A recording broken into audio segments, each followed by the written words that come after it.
മഞ്ജു വാര്യരുടെ പുതിയ ചിത്രമായ ഫുട്ടേജിന്റെ ചിത്രീകരണത്തിനിടെ ആവശ്യമായ സുരക്ഷ ഒരുക്കിയില്ലെന്നാരോപിച്ച് നടി ശീതൾ തമ്പി മഞ്ജു വാര്യർക്കും നടിയുടെ നിർമ്മാണ കമ്പനിയായ മൂവി ബക്കറ്റിലെ പാർട്ട്ണർ ബിനീഷ് ചന്ദ്രയ്ക്കും നോട്ടീസ് അയച്ചത് കഴിഞ്ഞ ദിവസമായിരുന്നു.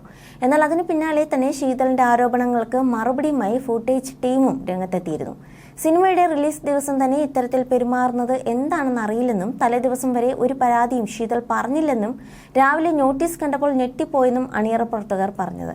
സിനിമയിൽ അഭിനയിച്ച ഓരോ ആക്ടേഴ്സിനും റിസ്ക് ഉണ്ടായിരുന്നു. ഓരോ തവണയും ഷോട്ട് എടുക്കുന്നതിന് അണിയറ പ്രവർത്തകർ അറിയിച്ചിരിക്കുന്നത്. അതേസമയം കൃത്യമായി ആസൂത്രണം ചെയ്തതായിരുന്നു സിനിമയിലെ രംഗങ്ങൾ ചിത്രീകരിച്ചത്. പരിക്ക് പറ്റിയ ശീതളിന് ഇതുവരെ വേണ്ട എല്ലാ സഹായങ്ങളും നൽകിയിട്ടുണ്ട്. നോട്ടീസ് നൽകിയ വക്കീലിന്റെ പേര് ഗൂഗിളിൽ പരിശോധിച്ചു നോക്കൂ, അപ്പോൾ കാര്യങ്ങളെല്ലാം ബോധ്യമാവും. ശീതൾ ചിത്രത്തിലെ പ്രധാന കഥാപാത്രമാണ്, എന്നിട്ടും ഇത് വേണ്ടായിരുന്നു. ഇത് കരുത്തിക്കുട്ടി സിനിമയെ തകർക്കാനുള്ള ശ്രമമാണെന്നും സഹനിർമ്മാതാവ് ബിനീഷ് ചന്ദ്രനും പറഞ്ഞിരുന്നു. രഞ്ജിത്ത് മാരാറാണ് ശീതളിന്റെ അഭിഭാഷകൻ. നടൻ ദിലീപുമായി അടുത്ത ബന്ധം കാത്തുസൂക്ഷിക്കുന്ന വ്യക്തി കൂടിയാണ് രഞ്ജിത്ത് മാരാർ.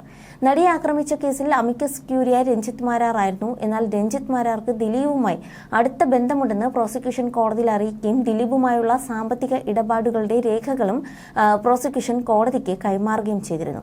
മാത്രമല്ല, രഞ്ജിത്ത് മാരാരും ദിലീപും തമ്മിൽ നടത്തിയ വാട്സാപ്പ് ചാറ്റുകൾ അന്വേഷണ ഉദ്യോഗസ്ഥന് ലഭിച്ചിരുന്നു.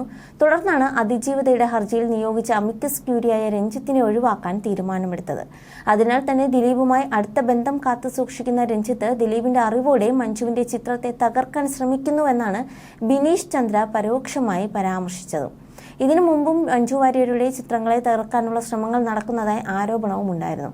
അതേസമയം ഷൂട്ടിങ്ങിനിടെ ശീതളിന് പരിക്കേറ്റിരുന്നു. എന്നാൽ ആംബുലൻസ് സൗകര്യം പോലും ചിത്രത്തിന്റെ നിർമ്മാതാവായ മഞ്ജു വാര്യർ ഒരുക്കിയില്ലെന്നും മതിയായ ചികിത്സാ സൗകര്യങ്ങൾ ഏർപ്പാടാകാത്തതാണ് പ്രശ്നങ്ങൾ ഇത്രയും വഷളാക്കിയത് എന്നുമാണ് രഞ്ജിത്ത് മാരാർ പറഞ്ഞത്. മാത്രമല്ല, പല ഘട്ടങ്ങളിലായി 1,80,000 രൂപ മാത്രമാണ് നിർമ്മാണ കമ്പനി നൽകിയത്. ഇപ്പോൾ ജോലി ചെയ്യാൻ കഴിയാത്ത ഒരു സാഹചര്യമാണ്. അതിനാൽ 5,75,00,000 രൂപ നൽകണമെന്നും ആവശ്യപ്പെട്ടിരുന്നു. ഫുട്ടേജ് സിനിമയിൽ മെഡിക്കൽ ഓഫീസറുടെ വേഷത്തിലാണ് ശീതൾ അഭിനയിച്ചിരിക്കുന്നത്.